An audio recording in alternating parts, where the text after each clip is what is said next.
Hey, good morning mga paps. Isang tips lang ulit sa about sa spark plug cap, no?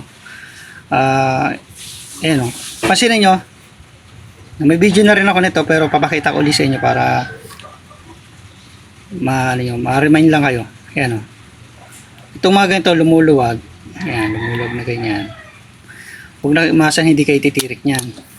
Okay, pwedeng timirik yan. Ito maganda. Ito pa, paso yung nga pa. Ganyan mo lang. Ganyan mo lang yan. Ito yung sample na pagbibili kayo ng spark plug cap. Yung sample lang to ha. Dapat may dala kayong spark plug. Tapos ilulusot nyo dyan. Ganyan. Yan. O. Pansinin nyo, hapit na hapit. Ayan o. Walang masyadong alog. Ito maganda, hapit na hapit. Ayan o. Tsaka yung rubber nya, napaka maliit lang kaya nahapit yung pit na pit yung spark plug, walang alog. Yan, di tulad nito. Yan, tulad nito. Ito wala nang rubber to eh. Pero mas lalong aalog to. Ayan o. Kasi ninyo. Yan. Kaya ingat lang tayo sa binibili natin pyesa. Lalo sa mga shop. Sa mga shop kasi makabenta lang yan sila.